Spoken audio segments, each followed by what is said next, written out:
पाहता आवाज इंडिया मराठी. तर नजर टाकूया आजच्या महत्त्वाच्या घडामोडींवर. शिवसेना पक्ष आणि धनुष्यबाण चिन्हाच्या वादावर सुप्रीम कोर्टात सुरू असलेल्या सुनावणीत ठाकरे गटाचे वकील देवदत्त कामत यांनी जोरदार युक्तिवाद केला. पक्षातून फुटलेल्या आमदारांच्या अपात्रतेचा मुद्दा उपस्थित करत अध्यक्षांनी योग्य पद्धतीने प्रकरण हाताळलं नसल्याचं न्यायालयाने हस्तक्षेप करू शकतं असा युक्तिवाद कामत यांनी केलाय. तसेच शिवसेनेत प्रत्यक्षात फूट पडली आहे की नाही याचा न्यायालयाने सोक्षमोक्ष लावावा अशी मागणी त्यांनी केली आहे. अपात्रतेच्या प्रकरणाचा निर्णय होण्यापूर्वीच पक्ष आणि निवडणूक चिन्ह शिंदे गटाला देण्यात आल्याचा मुद्दाही ठाकरे गटाने उपस्थित केला. दरम्यान ठाकरे गटाकडून शिवसेनेचे धनुष्यबाण निवडणूक चिन्ह गोठवण्याची मागणी करण्यात आली आहे. पक्षातून वेगळे गेलेल्या आमदारांवर अपात्रतेची कारवाई व्हावी अशी मागणीही युक्तिवादादरम्यान करण्यात आली. पक्ष आणि चिन्हाच्या या कायदेशीर लढाईत आता सुप्रीम कोर्टाच्या भूमिकेकडे सर्वांचं लक्ष लागलं आहे. सेफ फूड सेफ महाराष्ट्र अभियानाअंतर्गत खाद्यतेलाच्या विक्रीवर एफडीएची आता कडक नजर राहणार आहे.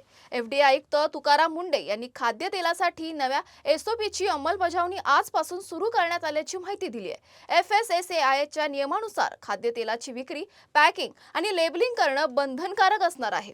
तेलात भेसळ करणं, मूळ स्रोत लपवणं किंवा विनापरवाना विक्री करणाऱ्यांवर कठोर कारवाई केली जाणार आहे. तेल उत्पादक आणि वितरकांसह किराणा दुकानदार आणि हॉटेल्सलाही या नियमांचं पालन करावं लागणार आहे. तसेच ग्राहकांची दिशाभूल करणाऱ्या किंवा चुकीच्या जाहिराती करणाऱ्यांवरही कारवाईचा इशारा एफडीएने दिला आहे. गेल्या वर्षभरामध्ये म्हणजे गेल्या काही काळामध्ये आपण जर बघितलं तर याच्यामध्ये आम्ही काही तपासणी केल्या, यावर्षी काही तपासणी केल्या, इन्स्पेक्शन केले आणि त्याच्यामध्ये आम्हाला काही मेजर लॅकुना आढळले आणि त्याच्यामुळे या क्षेत्रामध्ये आणखी जास्त काम करण्याची गरज आहे हे आम्हाला निदर्शनास आलेलं आहे. तर एडिबल ऑइलच्या बाबतीत एडिबल ऑइल इंडस्ट्री जी आहे, मॅन्युफॅक्चरिंग असतील, रिपॅकर्स असतील, पॅकर्स असतील, त्याच्यामध्ये लेबल किंवा ब्रँडवरती काम करणारे संस्था किंवा आस्थापना असतील, यांच्यावरती आपण बघितलं असेल तर महत्वाच्या एक 8-10 गोष्टी आमच्या निदर्शनास आलेल्या आहेत. 8-10 म्हणण्यापेक्षाही एक 12 प्रकारच्या गोष्टी आहेत ज्याच्यामध्ये त्रुटी खूप मोठ्या प्रमाणात सापडल्या. पहिली सर्वात महत्वाची जी गोष्ट आम्हाला सापडली ती अनरजिस्टर्ड किंवा अनलायसन्स्ड अशा अनेक इस्टॅब्लिशमेंट आहेत. ते व्यवसाय चालवतात, ते अपेक्षित नाही. प्रत्येक जण या क्षेत्रामध्ये व्यवसाय जो करतो किंवा या क्षेत्रात म्हणजे फूड बिझनेसमध्ये जो करतो तो फूड बिझनेस ऑपरेटर म्हणून काम करताना त्यांनी रजिस्टर करणं किंवा लायसन्स घेणं हे बंधनकारक आहे. तर विदाऊट लायसन्स आणि विदाऊट रजिस्ट्रेशन जे असतील त्यांच्यावरती कारवाई करणं अपेक्षित आहे. तर ते आम्हाला एक गोष्टी आढळली. दुसरी गोष्ट आहे की जे तेल आहे म्हणजे एडिबल ऑइल जे म्हणतो, जे डिक्लेअर्ड आहे त्याच्यामध्ये अघोषित तेल याचं अडल्टरेशन करणं, मिक्स करणं किंवा तेलाची भेसळ करणं असाही प्रकार खूप मोठ्या प्रमाणात आम्हाला आढळलेला आहे. आम्लमूल्य म्हणजे त्याला ॲसिडिक व्हॅल्यू असेल, औद्योगिक ट्रान्स फॅट्स जे आहेत त्याच्या मर्यादा ओलांडा, जेवढा अलाउड आहे, मॅन्डेट आहे, त्याच्या पलीकडे तुम्हाला वापरता येत नाही, त्या ट्रान्स फॅटच्या व्हॅल्यू जास्त असलेल्या ही आम्हाला आढळलेल्या आहेत. मोहरी तेल जे आहे ते अनधिकृत मिश्रण करतात, म्हणजे ज्याला अगोदर काही काळामध्ये मिक्सचर व्हायचं ते बॅन केलेलं आहे. फक्त आणि फक्त ॲज अ सेपरेट एंटिटी म्हणून तेवढंच विकता येतं, अदरवाईज ते मिक्सचर करून मोहरीचं तेल विकता येत नाही. तसेही मिक्सचर आम्हाला आढळलेले आहेत. That is also not allowed. तेलाचा खरा स्रोत, दिनांक आणि पुनर्लेबलिंग हे लपविल्याचं सुद्धा आमच्या निदर्शनास आलेलं आहे. मुदत संपत असलेले तेल याचं पुनर्पॅकिंग करणं आणि ते परत रिफाईन आहे, चांगलं आहे आणि ते पुढच्या काळासाठी वैध आहे असेही प्रकार आम्हाला आढळले.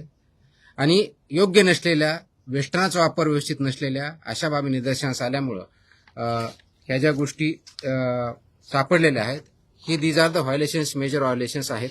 हे मेजर व्हायोलेशन्स आमच्या निदर्शनास आलं पण त्याच्यावरती खूप स्ट्रिंजंट ऍक्शन घेणं अपेक्षित आहे. कोरोनाच्या भीषण संकट काळात पती गमावल्यानंतर 2 मुलांची जबाबदारी खांद्यावर घेत जीवनाचा संघर्ष करणाऱ्या एका महिलेच्या आयुष्यात आज आनंदाची नवी पहाट उगवली.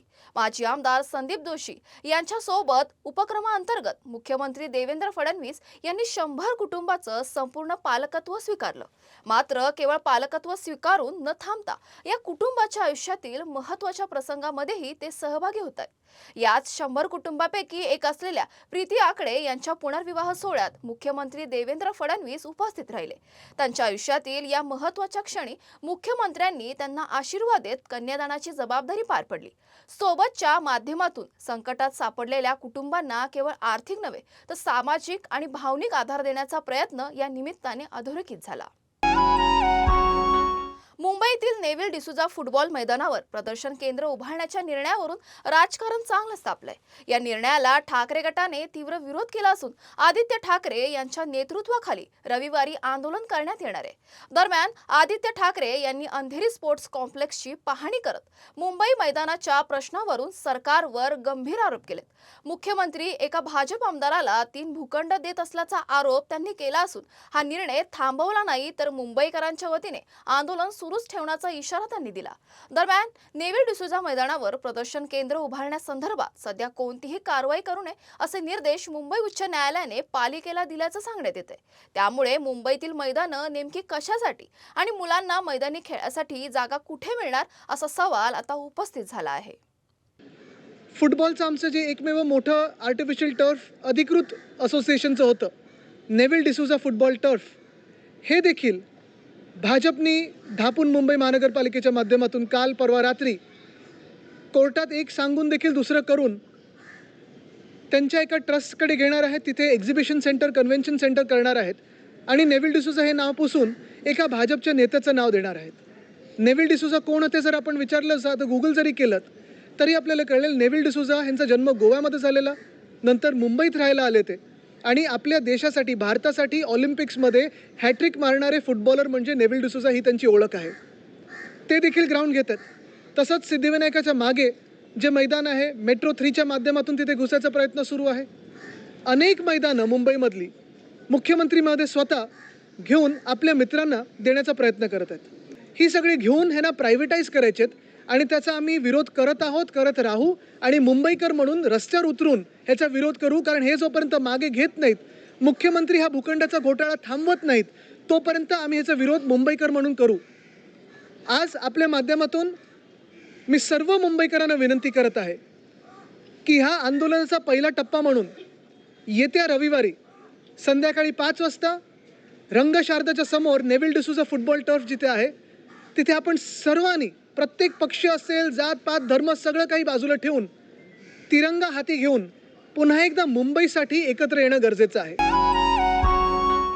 माजी मुख्यमंत्री दिवंगत सुधाकरराव नाईक यांनी जलसंधारणाच्या क्षेत्राला गती देत महत्त्वपूर्ण योगदान दिलं. त्यांच्या कार्याला अभिवादन म्हणून 21 ऑगस्ट हा जलसंधारण दिन म्हणून साजरा करण्यात येणार आहे. या पार्श्वभूमीवर 15 ते 21 ऑगस्ट दरम्यान जलसंधारण सप्ताह साजरा केला जात असून 15 ऑगस्ट 2026 ते 26 जानेवारी 2027 या कालावधीत राज्यभर व्यापक जलसंधारण अभियान राबवण्यात येत आहे. या अभियानांतर्गत महावॉकेथॉन, वॉक फॉर वॉटर 2026 सह विविध उपक्रमांच्या माध्यमातून जलसंधारण, पाणी बचत आणि पाण्याच्या योग्य वापराबाबत जनजागृती करण्यात येणार आहे. माती आणि पाणी हे केवळ नैसर्गिक संपत्ती नसून पुढील पिढीच्या भविष्याची शाश्वती आहे. त्यामुळे या व्यापक जलसंधारण अभियानात नागरिकांनी सक्रिय सहभाग घ्यावा असं आवाहन करण्यात आलं आहे. माजी मुख्यमंत्री स्वर्गीय सुधाकरराव नाईक यांनी पाणी अडवा, पाणी जिरवाचा संदेश देत राज्यात जलसंधारणाची मोठी चळवळ उभी केली. त्यांच्या या कार्याला अभिवादन करण्यासाठी 21 ऑगस्ट हा दिवस आपण जलसंधारण दिन म्हणून साजरा करत आहोत. या निमित्तानं राज्यामध्ये 15 ते 21 ऑगस्ट दरम्यान जलसंधारण सप्ताह आणि 15 ऑगस्ट 2026 ते 26 जानेवारी 2027 या काळामध्ये व्यापक जलसंधारण अभियान राबवलं जाणार आहे. या अभियानांच्या अंतर्गत शाळा आणि महाविद्यालयामध्ये विशेष जनजागृती उपक्रम घेतले जातील. 21 ऑगस्ट रोजी प्रत्येक जिल्ह्यात 3 किलोमीटरची महावॉकेथॉन, वॉक फॉर वॉटर आयोजित केलेली आहे. युवकांसाठी 15 ते 19 ऑगस्ट दरम्यान माती आणि जलसंधारण या विषयांवर आकर्षक बक्षिसांची रील स्पर्धा देखील आयोजित करण्यात आली आहे. माती आणि पाणी ही केवळ निसर्गाची संपत्ती नसून आपल्या पुढच्या पिढीचं भविष्य आहे. म्हणूनच माती वाचवा, पाणी जपा, सुरक्षित भविष्य घडवा या ध्येयाने ही मोहीम केवळ शासनाचीच न राहता आपल्या सर्वांची लोकचळवळ बनवूया. सर्व नागरिक, महिला, युवक आणि विद्यार्थ्यांनी वॉकेथॉन आणि रील स्पर्धेमध्ये मोठ्या संख्येने सहभागी व्हावं असं मी आवाहन करते. ग्रामीण भागातील गरजू विद्यार्थ्यांच्या शाळांची पाहणी करत असताना सीजेपी अध्यक्ष अभिजित दिपके यांचा एक वेगळाच अंदाज पाहायला मिळाला. दिवसभर ग्रामीण भागातील गरिबांच्या मुलांच्या शाळांची पाहणी केल्यानंतर एका शाळेत ग्रामस्थ आणि शिक्षकांनी अभिजित दिपके यांचा सत्कार आयोजित केला. मात्र सत्कार नको असं म्हणत त्यांनी हा सन्मान टाळण्याचा प्रयत्न केला. मात्र ग्रामस्थ आणि शिक्षकांनीही आग्रह सोडला नाही. तुम्ही गरिबांच्या लेकरांसाठी फिरत आहात, सत्कार झालाच पाहिजे असं म्हणत त्यांनी अवघ्या 10 सेकंदात सत्काराचा कार्यक्रम उरकला. सत्कार स्वीकारल्यानंतर कोणताही दिखावा न करता अभिजित दिपके पुन्हा पुढील शाळेच्या पाहणीसाठी रवाना झाले. गरजू विद्यार्थ्यासाठी काम करताना मिळालेला हा छोटासा सन्मान असला तरी त्यामागची ग्रामस्थ आणि शिक्षकांची भावना मात्र मोठी होती. मुंबईतील कांदिवली पश्चिमच्या चारकोप परिसरातून बालमजुरीचा गंभीर प्रकार समोर आलाय. चारकोप इंडस्ट्रियल इस्टेटमधील एका इमिटेशन ज्वेलरी युनिटवर पोलिसांनी छापा टाकत 13 अल्पवयीन मुलांची सुटका केली आहे. पोलिसांच्या माहितीनुसार या मुलांचं वय 13 ते 17 वर्षादरम्यान असून ती पश्चिम बंगालमधून मुंबईत आली होती. जहारा फॅशन एरा या युनिटमध्ये त्यांच्याकडून दररोज सुमारे 9 ते 10 तास काम करून घेतलं जात असल्याचा आरोप आहे. योग्य मोबदला दिला जात नसल्याचंही पोलिसांचं म्हणणं आहे. या मुलांची राहण्याची व्यवस्थाही युनिटमध्येच करण्यात आली होती. त्यांच्या वयासंदर्भातील आवश्यक कागदपत्र युनिट मालक आणि ऑपरेटर पोलिसांसमोर सादर करू शकले नाहीत. यानंतर पोलिसांनी मालक अंकित कुमार महेंद्र रावल आणि ऑपरेटर समीनुर मोतिया रेहमान शेख यांना ताब्यात घेतलं असून दोघांविरोधात बालमजुरी प्रतिबंधक कायदा आणि ज्युएनाइल जस्टिस ऍक्ट अंतर्गत गुन्हा दाखल करण्यात आलाय. सर्व 13 मुलांची सुरक्षित सुटका करून त्यांना संबंधित विभागाच्या ताब्यात देण्यात आले.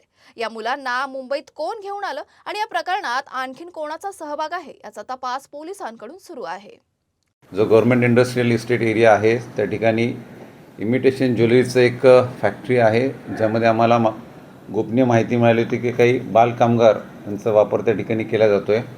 त्या माहितीच्या आधारे आमची टीम त्या ठिकाणी जेव्हा गेली तर त्या ठिकाणी जी बालकामगार होती ती आढळून आली.